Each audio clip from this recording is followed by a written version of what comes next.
Time now for the voice of the land on the Big Play Network with your hosts, Kevin Arnold and Always Positive Jay. Welcome on in to another edition of the voice of the land. Boy, oh boy, the stuff that goes on when the cameras are not rolling or recording. Just Jay, Always Positive Jay is alongside me here tonight. I don't know how much of him actually I'm is a little here. loopy today. I'm a little loopy today. I'm not gonna lie. I had like an 11-hour day today. I'm cool. Yeah, you forgot to send the text that we needed you to send. Yeah, I know. Well, Got to do a lot of things. Yeah, But I got a lot of stuff today done. So I got a lot. Yeah, let's just get into this, dude. let's just get into it. We got to thank our friends over at Vector Technical. They'll get the right person in the right job the first time. Of course, Voice of the Land, part of the Big Play Sports Network family, and also partner with LPV Productions. I'm Kevin Arnold. That's Loopy, Always Positive Jay, and Peter Tellup is alongside as well, our producer extraordinaire. And hey, we are also, I always forget to do this at the top of the show, but we are also on the Be On Air podcast network as well. So we want to thank everyone with the Ohio Media School, the Be On Air network of schools. That's where I went. And if you want to get your start in doing something like this, why not check out Ohio Media School? Hey, no free ads, but free ad right there. There you go. You know, they did a lot for me. So why not pay it forward to someone else that might hear that message? Jay, we're gonna get started with the Cavs here tonight, and your loopiness has thrown me all off. So the transitions, the professional level of coming into the segment's not there. But boy, oh boy, Max Strus comes alive in the fourth quarter last night and absolutely wills the Cavs to victory. Of course, they're gonna be playing here in just a few more minutes. They're in this stretch of 12 games in 18 days, 13-20. Another back-to-back tonight, one of four that they have in this stretch, Jay. I actually jumped on, I think it's Matt Fontana's bet, the Allen getting the first bucket today. I put a couple bucks on it. So let's root for Allen to get the first bucket today. So that Jay can win some money. I mean, on Tipico. Remember us. We're coming. Hey, way to follow the company motto and line there, man. Tipico is one of they sponsor what, all of the other ones, or just Dave's show? Pretty much, I think most of them. Yeah. So hey, we're here too. You know, hey, yeah. I know that you guys sponsor the crew. You got I have a jersey that says Tipico Sportsbook on the sleeve. If I need to become Always Parlay Jay, I will. I ain't afraid. I mean, are you gonna have more success than Parlay Paul? I'm not taking shots. I'm just saying. I mean, or are we gonna have not? How can I not have more success than Parlay Paul? As the man who dubbed that dude the name Paul, I'm allowed to make fun of his terrible picks. How'd that come about? For those that don't know, we're talking about Chris Oldak, producer of Really Big Show, host of Paul and Paulus, all part of ESPN Cleveland's programming. Go ahead. So one of the callers was getting annoyed by Chris's bump back music, and he's like, "Oh, grandfather Oldak over there with all these terrible old songs," which was Throwback Thursday, which I still didn't understand. And I called in the one day. I'm like, "Hey, what's going on, Hammer? What's going on, Riz? What up, Paul?" And he's like, "Did you just call him Paul?" I'm like, "Yeah, since everyone keeps calling him Grandpa Oldag, I'm just going to call him Paul from now on." And it's stuck. I did not know that. Are you giving credit for that? They better give me credit for it. They've done it before. I mean, I've never heard you be giving credit for it, but ask Chris tomorrow. He'll tell you. Okay. I'll I'm pretty sure that I don't even remember the caller. It was Chris in Phoenix. You know Chris in Phoenix. Yeah, I know. Yeah, I've talked to Chris. He was the one that kept making fun of Chris and calling him Grandpa Oldag. Oh, okay. And I just shortened it to Paul. That makes sense. Well, the people that aren't getting old are the Cavaliers. Yeah. And the shot by Strus is aging like fine wine over these last 24 Kevin, hours. Were you watching that live? We watched the fourth quarter live, yes. So we watched that shot live. What was that like, man? Because I didn't get to watch it. I don't have Bally's. I had to shut my mouth because Lincoln had just gone to sleep. My 9-month-old, soon to be 10-month-old. Oh, so the like where you're super excited and you have to contain it feeling. Yes. Yeah. Those are always fun. That's why I don't miss living in duplexes no more. Well, that's why we, at least we're happy we're not in our apartment, because Lincoln likes to make noise with everything, bang like pots and pans off the floor, all of his toys, anything that makes noise, Lincoln's got to hit off the floor. So like if we were in our apartment that we used to have, boy, second floor and first floor, because we were on the top one, they would all be getting a drumming, not a drumming clinic, but at least maybe a headache, a drumming headache from it's a free performance, man. Yeah, free performance from Lincoln basically every single night. Avant-garde. Yeah. So we were watching the game together and I was holding him. He was starting to get tired. I was rocking him to sleep. He goes to sleep with about 29 seconds left when I think Mitchell had hit his 3 off the pass from Garland, and they go, of course, Dallas takes a timeout, and so I go lay him down, watch the final few seconds. Cavs are up 1. Yes, they turn the ball over, but Dallas they still have to go against our defense. They get the perfect tip of the ball from the inbounds, which I thought was already 5 seconds, by the way. And somehow Okoro gambles for it, and it falls to Luka, who had a heck of a night. Kyrie had a heck of a night as well. And, they find PJ Washington underneath. And you started to feel like nothing was going our way in those last few seconds, because we get a tip on the inbounds, can't get the ball. Jared Allen actually touched the basketball that PJ Washington put into the hoop, and it still goes in. And I see 2.6 on the clock. Something in me, I don't know what it was. I was like, in my head, I didn't say it out loud, and I should say more things that are in my head out loud because somehow they come to fruition. Don't. That's why they keep coming to fruition. Okay, well, I'll keep that. It's like, like when you're making a birthday wish, you can't tell anyone your wish.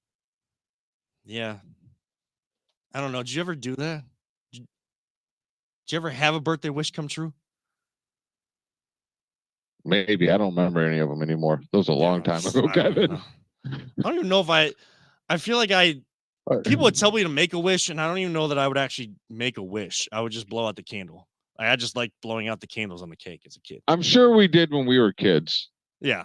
And it's probably something like outlandish that nothing would ever, that as adults we now know is far from reality.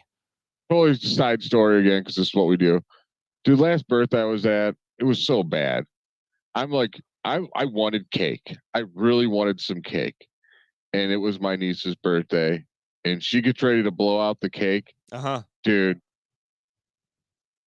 Laced this cake with spit, dude. It was just like, I was like, oh, loud. I was like, no, you ruined the entire cake. I don't know how everyone else ate it. They're like, you don't want a piece? I'm like, no, I'm good.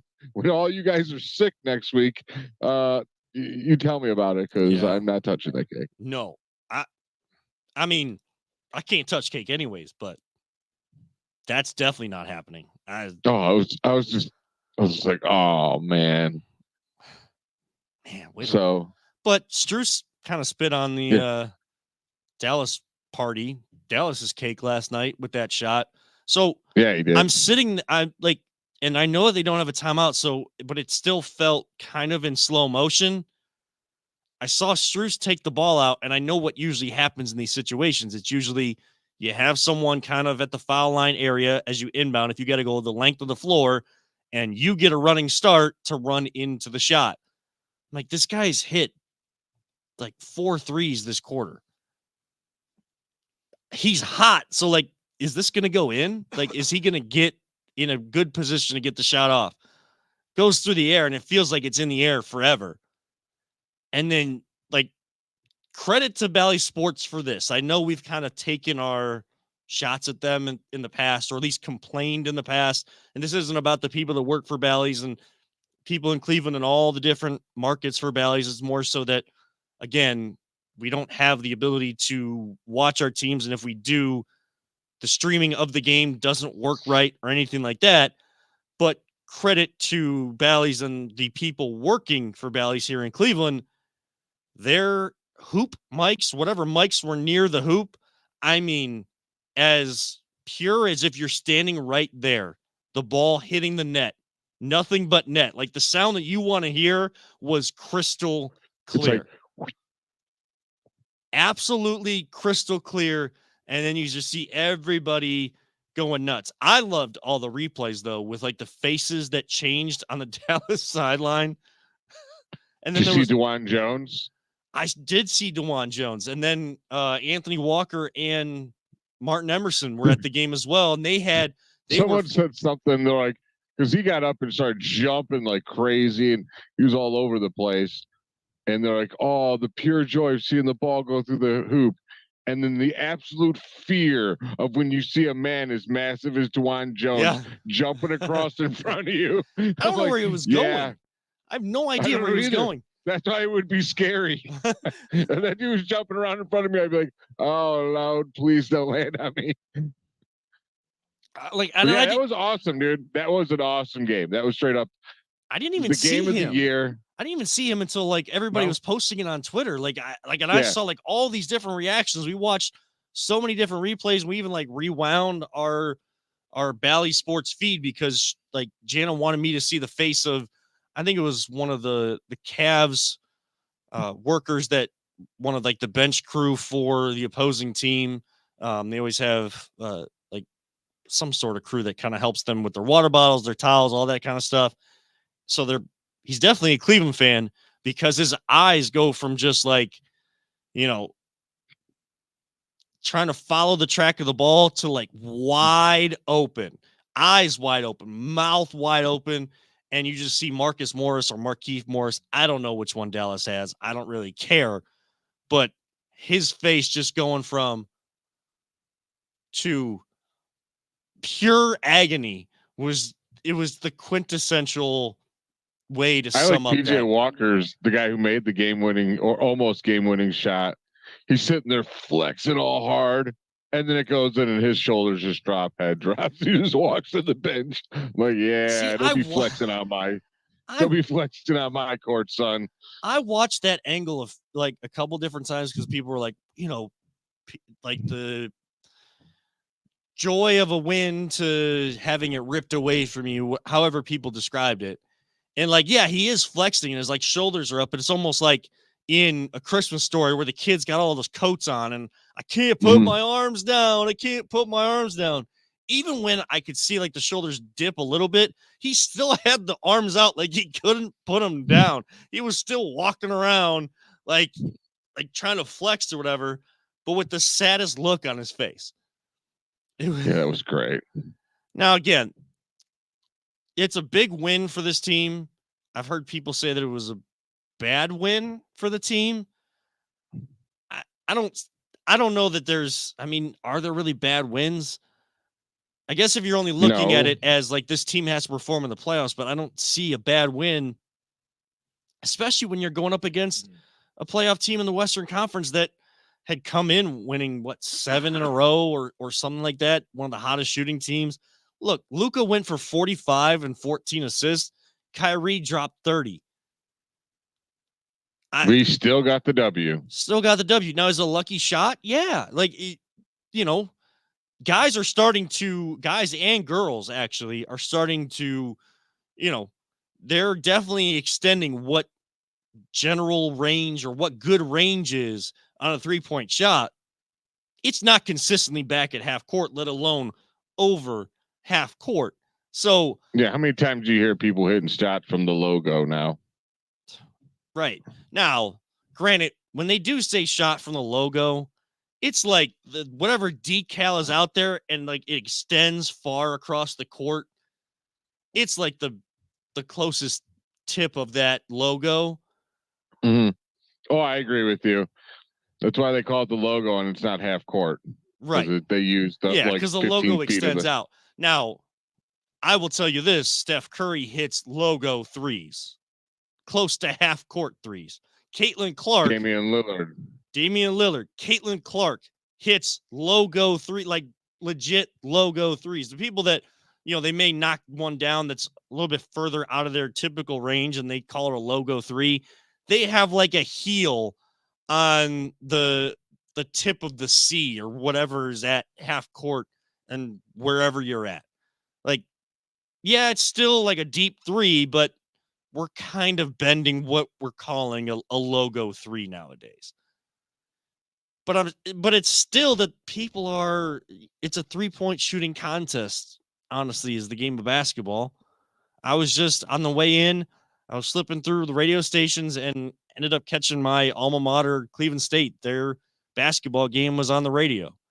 And, you know, they were kind of describing what was happening on the floor. And they said, like, it's rare now that you see a mid-range jumper and someone curling off of a screen, curling to the basket or curling to the elbow for a mid-range jumper. What do people do now?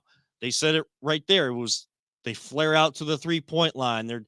It's pick and pop, but further and further away from the basket. It's not trying to get closer. And that's what the game of basketball has become. And each new person that shows the shooting prowess is definitely extending what it means to be a prolific scorer, prolific shooter in the game of All basketball. I know is I was doing that way before the NBA was. I was doing that in NBA Jam. Dude, I wouldn't dunk ever. All I did is shoot threes. Really? But I had Mark Price and Brad Daugherty. Mark Price, I just light it up from 3-point land, and that's all I do is shoot threes all day long.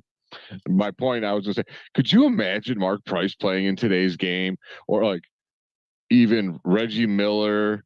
There's so many great shooters from the past that if they were allowed to shoot threes like they are now, I mean, that would have destroyed records. Look back at the late great Pistol Pete Maravich, who Caitlin Clark is going to smash his NCAA Division I scoring record. Like, she's going to have the scoring record in college basketball.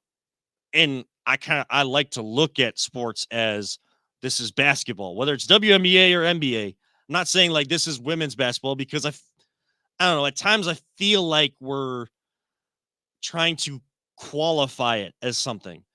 It's still basketball at the end of the day, and it's good basketball. It's skillful basketball. It's taking the game to new heights type basketball on both sides of the ledger. And you can say the same for so many other sports. Caitlin Clark is going to smash that record. I'm not trying to take away from that. I'm just saying a guy like Pistol Pete Maravich, like, imagine if he had a 3-point line. Like, some of these guys that played before that line was even there. Like, what? Who's the famous Laker? I can't think of his name right now. He's like the guy that's supposed to be on the NBA logo. Oh, Jerry West. Yeah, I don't think he had a 3-point. I don't think so either.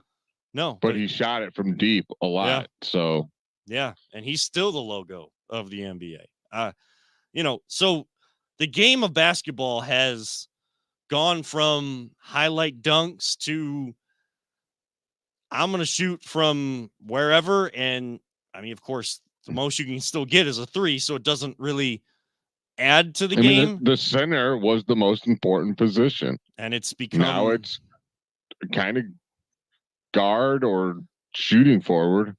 And the Cavs the Cavs are the only one that's still trying to make the center position relevant. But what they're doing is they only have one guard and one center out there for most of the game. Once they get the starters in, they start to rotate Garland and Mitchell in and out, and then Mobley and Allen in and out. So they're still trying to put emphasis on it while playing this spread them out type game where you can get Mitchell and Garland, Karis LeVert, guys like that going to the hoop.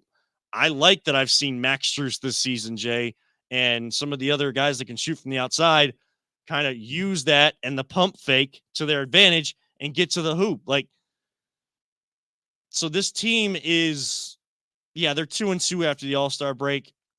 I think yeah, they're going to hit a little lull like they are right now. I'm not like pushing a panic button like everybody wants to. Like every single game now, they were on such a hot streak that every game is being put under a microscope, thinking that this is exactly who this team is going to be in the playoffs. They still have 2 months left of the season. Like who knows what team is going to be playing like what once we get to that spot. Who's going to be healthy is another thing. Like, it's not always who you're going to play, like, or when you're going to play. It's when you play them. Right. It's just like that's why the schedule game is kind of silly, because you can go through all these teams and be like, oh, that's an easy one, that's for sure win, and oh, this one's going to be tough, and everything changes after 3 weeks. And look, the Cavs are going to be, yes, they're going to be judged this season on what they do in the playoffs. But Jay and I keep saying it. Allow yourself to still enjoy the ride, because it's a different way of getting to that point. Kevin, I'm watching from the ESPN app, dude. I'm trying to enjoy it the best I can. Right. I can't even watch them. Right. And I know there's other people that can't. We're going to talk about the Guardians next. And, that's still an issue of being able to watch them or not being able to watch them. But enjoy the ride, enjoy the development, enjoy those ups and downs, because that's what the sport is about. They can't prove anything to you and get the taste of the playoffs out of your mouth until the playoffs start, and that's still 2 months away. So if that's all you're looking for out of this team this year is to get the bad taste of the Knicks series from last year out your mouth, then wait till the playoffs start. Turn on your TV when everything's on national television come April, mid-April, and see what this team does, whatever seed they are and whatever opponent they get in that series. Let's see what this team does, and let's see what this team learned from being in the playoffs last year and being absolutely embarrassed, having the lights too bright. Jared Allen has taken a different approach this year. I've seen a different. Who called it? Who called it, Kevin? I know. I've seen a different Jared Allen. I told you it was going to happen, man. I was so happy it did too. Well, really more for him. I mean, who doesn't like being right? But I just really hope that he would take that challenge on, and he totally has. And when come playoff time is really going to be the true testament. Right. But my boy's playing tough. We all agree on that. Again, that he can't show you that he has actually changed. He can't show me he is truly changed. I'm not like fully bought in to Jared Allen saying that he is a tough basketball player. I think that he is, but I'm not fully bought in until I get the playoffs to make that a concrete opinion. But again, he doesn't have that opportunity. So all I can do is go off of what he's doing this season.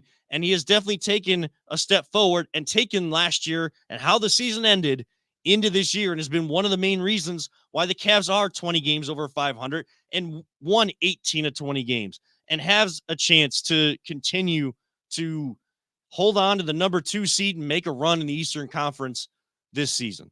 Where is that and all going to go? Win me some money tonight. And hopefully making Jay some money tonight. We will update the game as we go. I'm sure they'll get through just about the first half once we are done. But on the other side, quick little switch to the baseball diamond, the Guardians, and the uniforms are being talked about.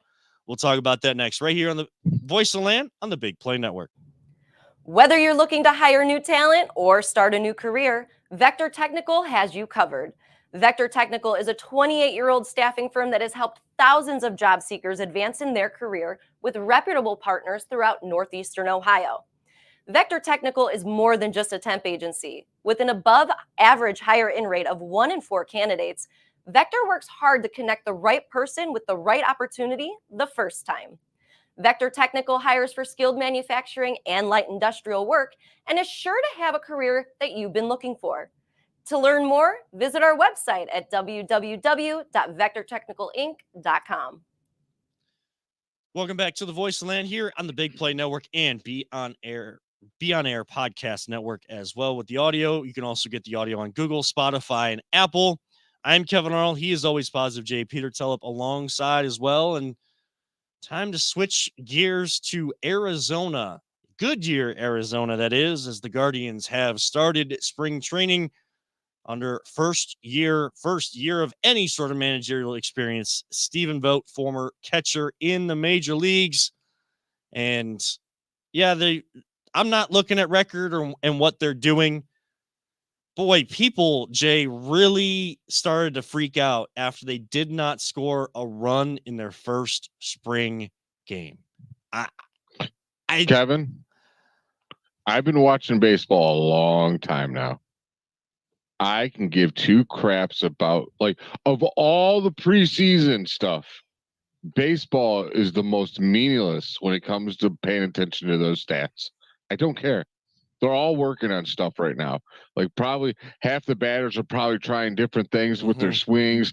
Pitchers are working on pitches, just perfecting them. Like, I just don't care. Yeah. It's pointless to get excited or scared. Yeah, I think that's something you bring up a great point, Jay. I don't think people realize, they don't let themselves acknowledge and realize that, yeah, pitchers, they're trying to, they're getting their reps in to get their arms ready to start the major league season.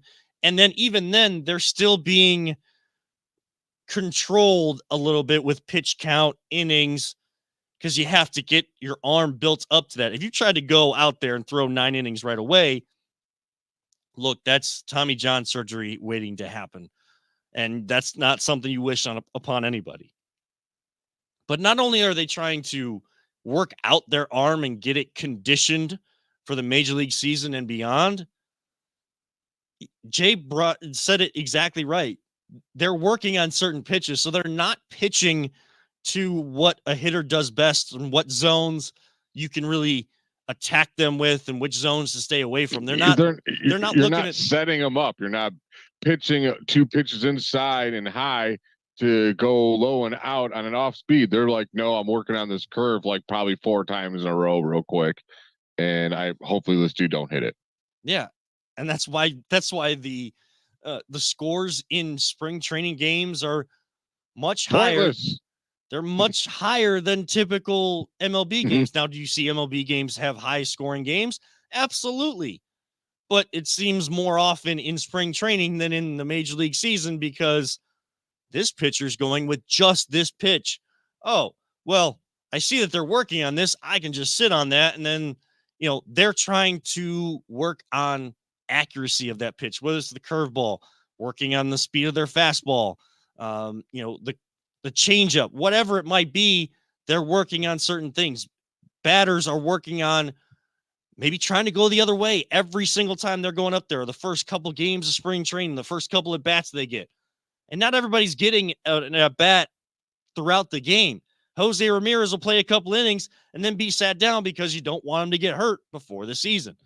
Like, you only have so many opportunities that are limited, and there are so many guys in spring training right now that, look, you can take a guy like Jose Ramirez out very quickly and let your young guys play that, hey, if they're not succeeding necessarily, look, there's still some of the guys that would be brought back down to AA or AAA in the minor leagues. Not saying they're not major league ready, but they're not ready at that time, but you still want to get a look at what type of talent you have in your system.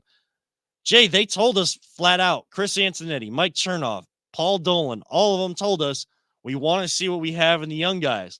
And that's guys that will make the roster and guys that will be at AAA, that they want to see what they have. And some of those guys will be called up to be that added piece instead of a big trade or a big signing like we always wanted to see. But this team doesn't operate that way. It's going to be a lot different now, too, because remember, we ain't got Tito. Tito was he was different when it came to the rookies. Yes. And he wasn't as trusting maybe as this guy is. And I don't know, maybe he's just like Tito and doesn't really trust rookies either. But that was one thing about Tito that bothered me, is I think we gave up on guys and really give certain guys a chance, like Nolan Jones, still annoying me. But I don't know that I'd put that on Tito solely, though. Maybe. I don't know who sets that lineup. I would have kept him in. I thought he was playing pretty good when he was with us. He was our only power hitting outfielder at the time, and now he's the cream of the crop. And where is he? Colorado? Yeah, he was. Maybe it is. Maybe it's just because he's in Colorado too. I don't know how his road games are, because hitting in Colorado is different. I mean, but Nolan But- Jones is a name that gets that's AA Anthony Alford. Him and Kyle Cornell will come in to record and put videos out of the Side Hustle. Am I saying that right, Peter? Side Hustle? The Side Hustle podcast. Okay. Yeah. All about pro wrestling, everything. But I was with AA at AA Anthony Alford. That's not AA Akron. I was with AA at Ohio Media School, and Ohio Media School, their sports internet radio station, that used to be the home of Captain's Baseball, high A, single A, minor league baseball. And boy, AA loved Nolan Jones. And like we all loved Nolan Jones. We got to cover him. We saw what kind of talent he had. He's an example. Will Benson's an example. There's so many other examples in this.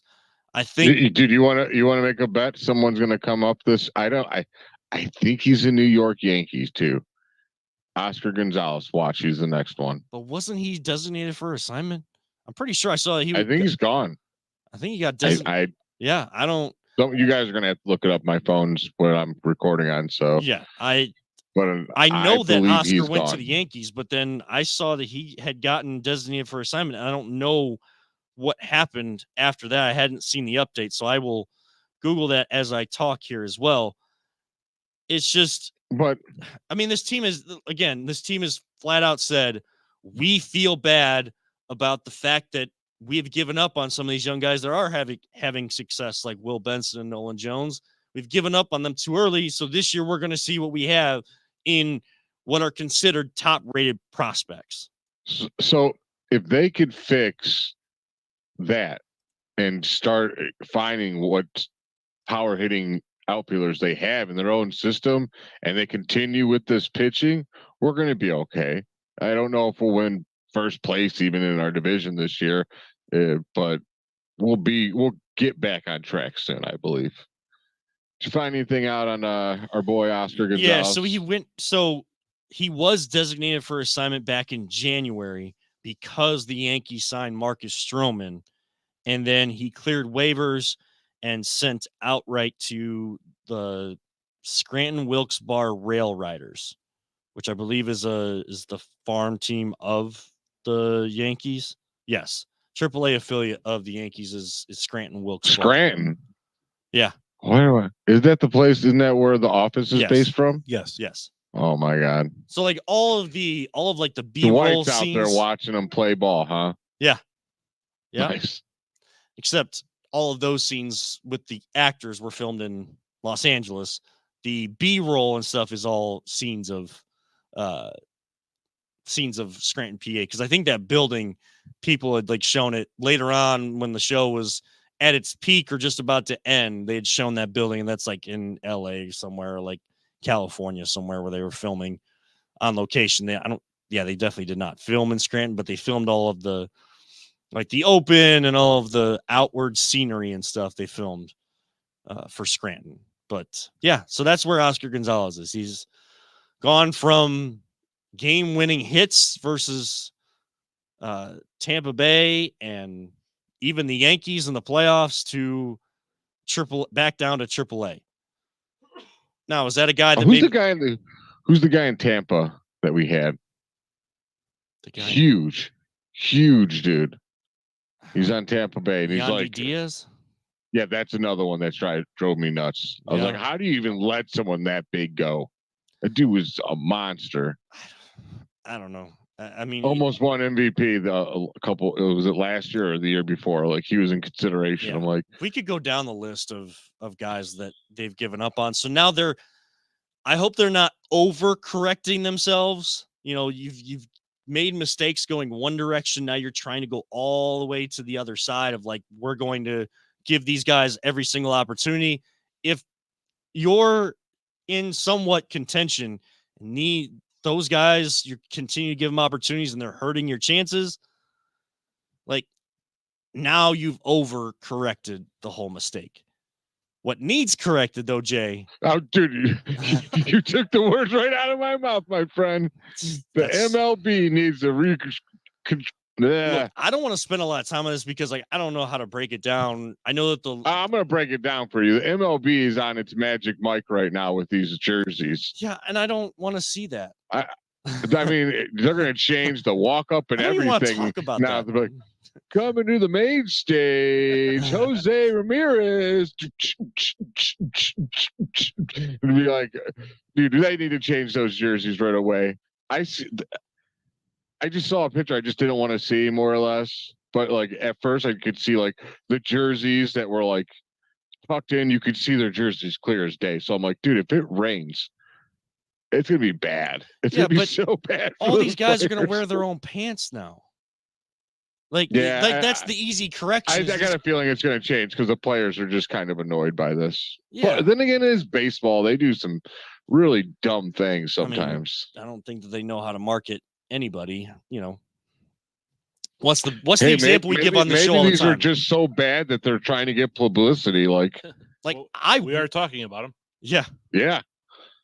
Yeah, We're actually talking about baseball. We're talking about their uniform. Something that they told the players, like, don't worry, we're going to fix it, but I need you to take a couple OnlyFans pictures. I mean, MLB pictures real quick, and we're going to put them out there so people talk about us. Yeah, we're going way off track of what the show is all about right now. We're going down Magic Mike and OnlyFans type, but that's unfortunately that's like the funny yet not funny part about that conversation. Now, I will say they may think they're getting us to do what they want us to do, but we always talk baseball on this show. So guess what? You didn't get us. It's the people that don't want to talk baseball. Like, we want baseball to come back. Like, we're going to have, and Jay, I really want to do this as we get closer, even as the season starts.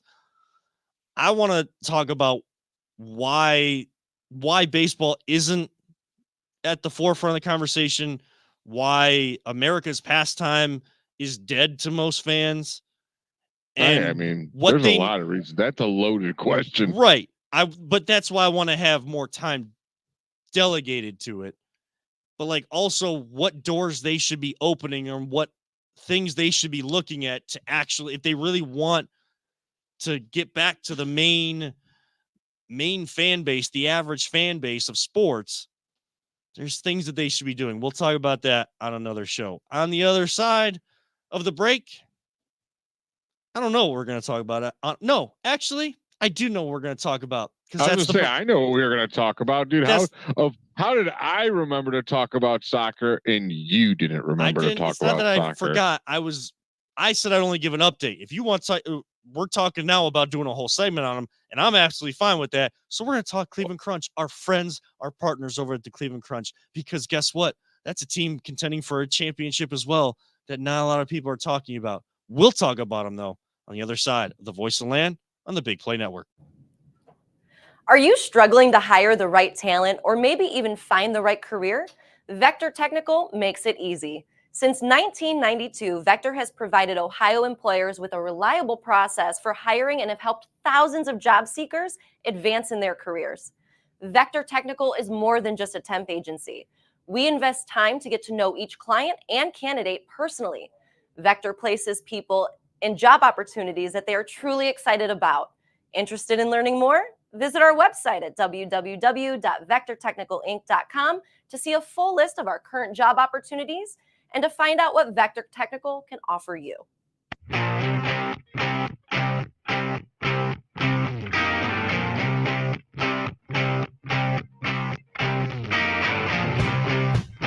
Get your gear at voiceoftheland.com/shop. Welcome back to the Voice Land here on the Big Play Network and Be On Air Podcast Network as well. I'm Kevin Arnold. Always Positive Jay is joining me remotely. A long day at work, and I'm sure he's going to fall asleep right after we close out the show. Right, probably at in 9 o'clock. that seat. Yeah, probably in that seat. Peter Telep, our producer extraordinaire. What Jarvis was to Iron Man, our AI system audio, the humanoid form of Peter Telep, is joining us as well. And yes, it is time to talk a little soccer. Again, going back to last week, definitely still want to thank Michael Murphy from Cleveland Pro Soccer. please back the bid. ClevelandProSoccer.com. We want to get a women's professional soccer team here. I think that this city would definitely back them. It's some of the best talent in NWSL. The best talent all around is in the American League. The American League for soccer, unlike MLS, I'm not saying the best talent isn't there, but it's not considered the top tier. NWSL is, and it would be great to have that here by 2026. So Michael Murphy, everybody over at Cleveland Pro Soccer, we continue to spread the message. Again, you can back the bid. You can show that you're backing the bid at clevelandprosoccer.com. One of the teams here in town that backs the bid and is playing excellent soccer is the Cleveland Crunch. They got another win over their rivals last week. Rapid City FC from that stupid state up north. Yes, I said that stupid state up north. Guys, I mean, Peter, you know the story. Jay, I have a story for you, but it's not for on air. What I can tell you, the Crunch are 5-1 on the season. They've won 5 straight games. They have another home game coming up this Saturday at 7:00. Soccer Sportsplex in North Olmsted, Ohio. You can get tickets at theclevelandcrunch.com. It's a family fun atmosphere. It is high paced. It is energetic. It's hockey on a soccer field. And the best part is I'll be there. So you can come out. You can meet always positive Jay. Jay, I don't know who scored the first basket. I do. Who did? It was Max Strus. Max Strus kept his. Strus is just keeping his Strus loose. A 3-pointer. Of course. It is 32-23 at the end of the first. So getting off to a hot start there. Actually, it's sorry, Matt. 35-26 in the second now. It is what? 35-26 Cavs in the second. So still a 9-point lead, but got off to a hot start tonight, which is good to see. They're going to have to do a lot to maintain that energy, especially with. They got a grueling schedule coming up here. It's just game after game after game after game after game. Right. And I think starting Sunday, the Knicks come to town. Tuesday, the Celtics come to town. So those are going to be 2 big ones in this rough stretch after playing a lot of games already. Like tonight, you kind of want to see them jump out to a nice lead, hold that lead, get in the fourth quarter, and let the younger guys get out there and play, like Greg Porter Jr. and Sam Merrill and stuff. Let those guys get some minutes. Chicago's not an easy place to play. Oh no, they always play us tough, just like Chicago plays the Crunch tight. And you have rivalries with teams in Chicago, Cleveland, Ohio having rivalries with teams in that state up north. It was really good to see the Crunch get the win, back up the win they had before. They like to get off the hot starts. Back-to-back games against Rapid City. The Crunch scored 5 goals and held Rapid City scoreless. So that I haven't figured out the word yet. The Cavs have Cavalanche. I don't know what it is for the Crunch yet. We can all think about that here on the show, and then maybe I'll use it on the broadcast. It is such a fun time, and you just see guys that love playing together and love the support that they get from the fans here. I watched the live streams, Jay, for the other teams in the league and some of the other pro indoor soccer teams around the country. I do have to say we have a comment on Facebook. David Jordan says, "What up? What's up, guys?" Oh, what's up? What's up, Captain Crunch? Captain Crunch. Of course, Dave Jordan, the captain of the Cleveland Crunch. We've had him on the show a couple different times. He is now a friend of the show. Thank you so much for tuning in. And look, he's one of the veteran guys that's leading this team to where they are. And that was a statement win too on Saturday. I mean, the first win at home was what? It was 11-8. It was 11-8. Yes. And this was 14-7. Yeah. And they did their talking on the field. It was. Yeah. And in any rivalry game, you know that the talking is going to start. Jay, the trash talk kind of started there, especially more so in the third quarter. I was surprised how long it took. But the Crunch, I mean, the Rapid City got back in the game. They've been down 5 goals the whole time. They had all the momentum coming out of the third quarter. And then the Crunch just do what they do. They start fast and they finish strong. And they finished that game strong, and now again 5-1, and a couple more home games before they finish out the year on the road. What are you most excited to see this weekend, Jay? As a fan that's just starting to come into soccer and learning soccer, I think it's good to hear your voice on these things. Like, what are you excited to see? I mean, the biggest thing I'm actually excited to see has nothing to do with the game. It's just the reaction of my nephew is going to be the biggest thing I'm excited for.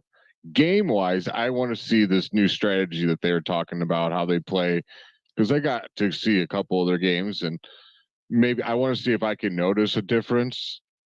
But yeah, I mean, I'm just excited to come watch it. Like, I really cannot wait to see my nephew's reaction and how much he enjoys it, because he loves soccer, and no one else in his house really likes soccer. He's like the black sheep when it comes to sports fandom. You know what I mean? Mm-hmm. They're all football, baseball, basketball fans, and he's the only soccer fan. So I'm definitely excited to take him to his first game and see how much he enjoys it, because I see how all these other kids do. They love it. And I was that since kid. our guy, since our guys watching there, when you see us there, take care of my nephew, get him on that the pitch. Is it called a pitch on indoor? Right after the game, they always open up make space through the net of one of the goals, and everybody, fans, the kids come out for autographs. So he's more than welcome after the game, especially as long as the Crunch do what they do best, come out after a win and get some autographs, talk to some of the players. Like, these players love to do it, and it's been the history of the Crunch. But like, you see people and athletes that they have these community events, or they interact with fans, but it feels like they're doing it because they're told to do it. These guys, I mean, and I'm even people from Cleveland, like Kyrie did this last night in Cleveland. Like, he spent a long time with fans that were waiting for him outside the locker room as he's walking out of the arena to give him autographs. And he admitted to mistakes here and has love for the city. I want to get back into that before the end of this segment. Just make sure you. But what you're getting to, I'm going to steal it from you, dude. Is they recognize what they're doing. They know that these kids are the future of the sports. And what they generally enjoy it. That's one thing. That's why I'm excited to bring them, because that's what I witnessed when I would go there, is how they interacted with the kids. And even if the kids were just walking past the rails, they would stop and wave, "Hey, come take a selfie with me," and stuff. They were just the kid interaction. Like, it is good family fun. If you bring your kids to these stuff, and they will love it. I'm telling you. And that's one of the advantages to the intimate setting of the soccer sportsplex. Now, I know that they want to get to a bigger facility, not because the sportsplex there's nothing to do with the sportsplex at all, just because they're selling out. They can hold more. They're selling out every game, and more fans want to come to these games. Now, if you do get a bigger venue, then the access to the field the kids might be a little bit further away, but I don't see anything changing if they do get a bigger venue some point down the line. The attitude, the mindset, it doesn't change. And they, just like we want, and we've seen from the Browns, the Guardians, the Cavs, to represent the city and what it's all about. Boy, the Crunch are another great example of that. The organization does. They put on a great product. They put on a great show for everyone that comes out. And it is just an absolutely great atmosphere. The intros are way above what most other teams do. The broadcast, the level of streaming, you're getting more than you do with any other team. And am I biased? Sure. But we're disappointed when something doesn't work. Like, we're adding post-game interviews, like right down the field, able to talk back and forth with us up on the platform and players down on the field, like giving that type of professional level broadcast to people that are tuning in, and not just throwing on a phone camera and just swinging it around, and someone in the background is maybe calling plays or not even calling anything with the live stream. Like, you expect to have that. And Dave also commented, he said that there may be a halftime contest for the kids. So a lot of times during halftime Mhm. at the crunch games, they'll have the kids come out. It depends on the game, but he'll look into it, let us know. So Yeah. So, I mean, your nephew is going to Oh, get a thank you. great experience. Oh yeah. Oh, for sure. Like I said, I'm really excited to take him there. But I want to get back to you brought up Kyrie. Yep. And Kyrie, he finally came back, and this is the first time I've ever heard him say anything about like Cleveland after playing here. Mhm. And it made me not angry with him anymore. Like I was still angry with Kyrie. Like I felt like he derailed what could have been like a mini dynasty of the Cavs. And Well, just like LeBron, I was pretty vindictive. Like when it comes to it, I didn't hate him as a person. I just sports hated him, which is a complete difference to me. But yeah, the way what he said yesterday, it took a lot of that venom from me out of him. yeah, you felt that genuineness from him. Mm. I feel like he wasn't It being. felt very real. Yeah, I didn't always feel like the stuff maybe that were indirect shots at Cleveland or whatever. I don't always feel like he was being genuine.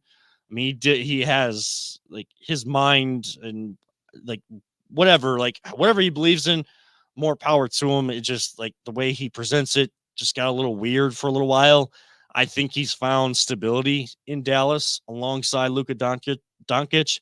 Instead of playing in a big market like Boston or New York, I think I kind of like that he went to Dallas more so than LA, not because I I have anything against LeBron and the Lakers. It's just I think it was good for Kyrie to go. Yes, Dallas is a well-known city, a big city, but still not as high profile as LA, New York, Boston, places like that. I think it's been good for him. And he's playing ball like the way he knows. Like, yeah, that's the Kyrie that we remember. A guy that can go out and get you 30 any single night and is still making plays for other guys on the court. So yeah, it was good to hear him say those things. I wasn't ever mad at him or sports hating him or anything. I was just, I was disappointed. You said that he broke up what could have been a small dynasty. That was actually destroyed by the super team Kevin Durant.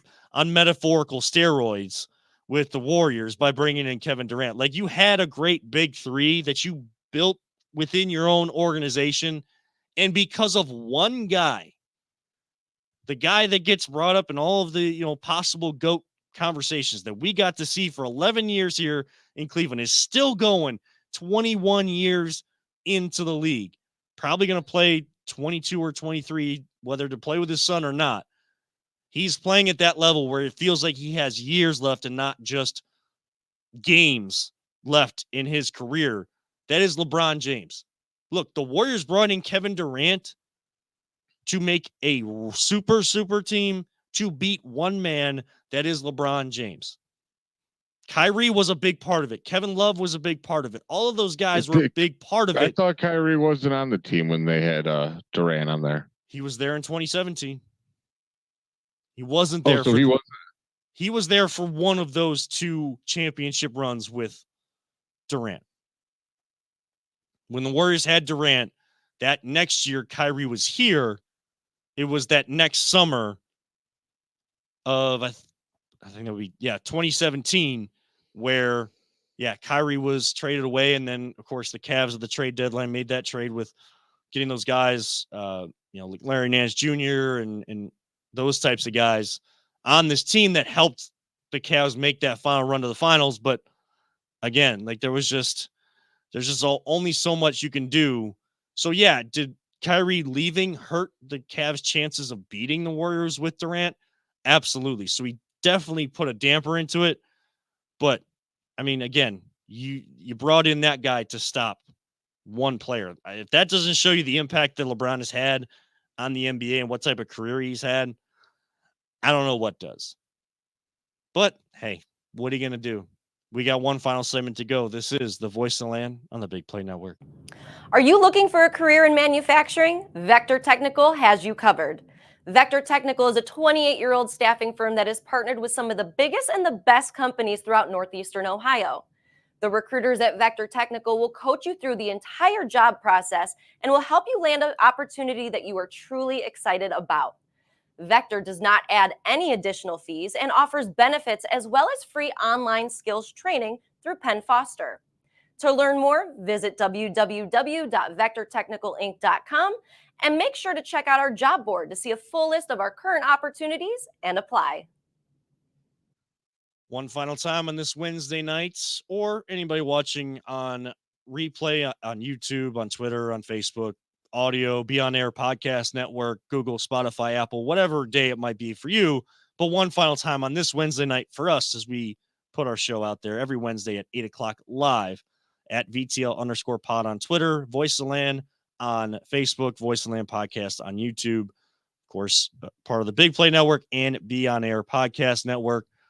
We always like to end the show to show that we're not just about sports and try to have some fun, because sometimes, while sports are an escape, sometimes we don't even want to talk sports at all. And we were all into Marvel, comic book heroes, all these different things. I mean, you see all the sports stuff behind Jay at his house, but I got the Star Wars shirt on, the pew pew. You got the Star Wars shirt on. There's an Iron Man mask there. There's a gauntlet. So we get into all different types of things. We'll talk food. We'll talk about anything at the end of the show.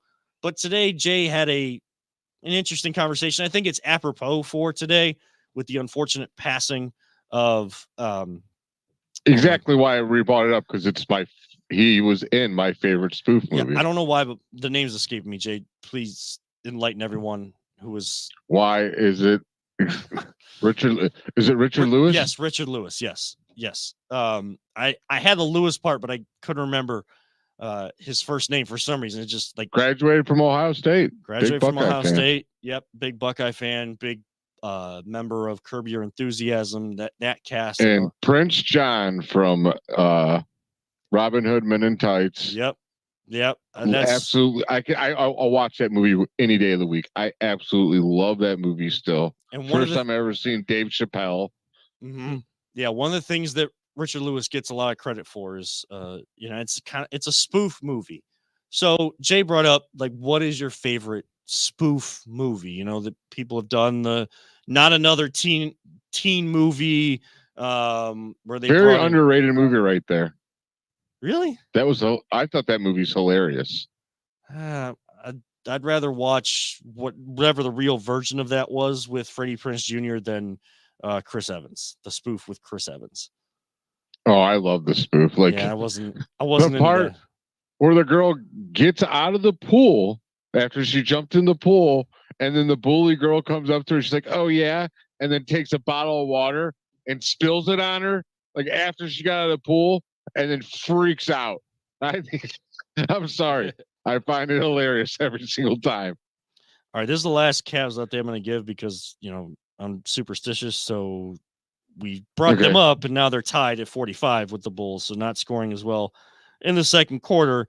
And also a quick update, Caitlin Clark now needs 27 points against Ohio State at home on senior night to break the NCAA record. So thank you, Jana, for that update. But guys, favorite spoof movie. Jay, it's your topic. I'm going to let you start. Oh, I told you it's Robin Hood Men in Tights. It's without a doubt it's like one of my favorite movies ever. Like right behind it is probably like Spaceballs, most likely. But I love Robin Hood Men in Tights. It's just too funny to me every time. And most of these spoof movies are like completely on PC now. Like you couldn't do this stuff now. No.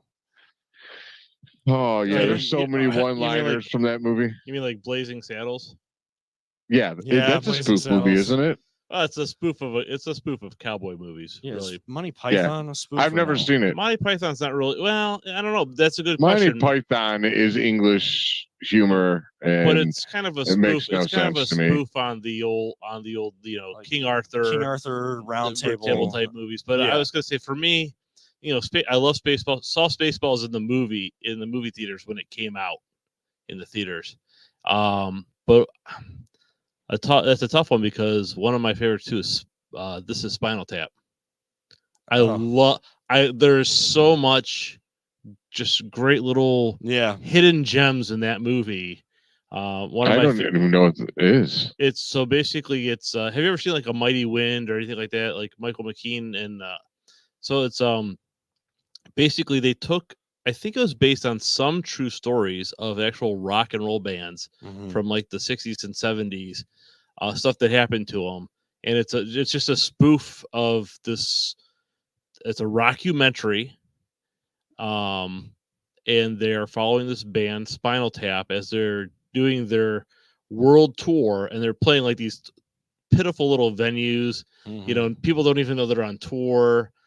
So it's kind of like the big arena rock band, kind of on the downhill slide, but it is hilarious. I've seen like bits and pieces of it. It's like Harry I know, Shearer is in yeah. it. Does a lot of the voices on The Simpsons. Yeah. Yeah, it's I do. You know, I don't think I have it on DVD yet. Now, is there a spoof movie about all the Disney movies? Because that would have been Kevin's. No. If there was, it would have been your favorite. Don't lie. No, it wouldn't be, There just because isn't one, 'cause no one wants to see it. don't make fun of my Disney movies. Like I'm not making fun of your Disney movies. I'm saying I like Disney movies. Your right, obsession with it is what I'm making fun of it. right. Like I don't need a spoof of all of that. Like I'm not saying you. I'm saying like to the general public, the movie makers and stuff, filmmakers, don't make fun of my Disney movies. Like that's what It's not making fun of them. It's paying a homage to them. it depends on how you All look the at movies. If your movie's spoofed, you had a good movie. Yeah. Now my favorite spoof of all time is the one you guys have kind of like said and glanced over. It is Spaceball. Yeah, Spaceballs is my absolute favorite. It's a fantastic movie. May the Schwartz be with you. That movie is just Liquid Schwartz. Well, that's the funny, the scene in there where they're doing all the merchandise. Yeah. The reason they did that scene is because to spoof it, to get Lucas's permission, George Lucas says you could spoof it, you just can't sell merchandise. Because he didn't want people to confuse Spaceballs merchandise with Star Wars merchandise. Yeah. So I think it would be really hard to confuse the two. Yeah. That is a great movie, though. Yeah. The Transformer ship that they have that goes into the maid with the vacuum to suck the air out of the planet. She went from suck to blow. And there are so many good lines in that movie. Like and John, oh my gosh, John Candy. Like, they jammed the radar. Only one person would use raspberry. Pizza the Hut. Yeah. It's something that stands the test of time. I think that's what makes something brilliant, even if it's not Oscar worthy or whatever. And I'm not the type of person that gets into the Oscar worthy. Like that's not what I'm going for. I'm not going to the movies or watching a movie at home to critically think and stuff. I might watch a few of them. I've seen Barbie. I know that Jan and I want to see Oppenheimer, but like you wait, hold on, time out. You took time out of your day to watch that movie. Yes. Did you see it? Like you can't have that time back. You know that, right? I don't feel like I wasted my time. I had it on while I was at work. I'm convinced that movie is hypnotizing people, and it's doing something to people. I think there's no way this isn't that a everyone conspiracy likes theory this damn show. movie. I don't know what you're doing. It's mine now. The thing is, you actually need to watch it because it's not what you think it is. Yeah, I don't care. That's the thing. I can't handle that much pink. It would drive my eyes insane. Okay. Looks like a lot of pink. It's not that much pink. But the movie is not what you think it is. Yes, it's not what you think. It's Barbie. Okay. Know what I did to Barbies when I was a kid? I ripped their damn heads off. All right. I'm sure some of the girls G.I. Joe. Some of the kids that play with them did Barbie. that too. Like, man, that movie's gonna get us. That movie will never get a spoof. I'll put it that way. If you don't want to see it, that's totally fine. I'm suggesting to keep an open mind and watch But it. back to our spoof talk. Yes. One we didn't talk about. You ever seen the Dewey Cox show? No. It is the spoof on Walk Hard. Walk yeah. the Line. It's Walk Hard, the Dewey Cox show. Yeah. Oh my God, that movie is hilarious. Kevin, you probably wouldn't like it though. You might. Why? Why is 'Cause everything you- something don't I know. might not I like? don't know. Kevin doesn't like anything bad. Okay, I don't. Maybe it's What? you don't ever guys ever feel like that?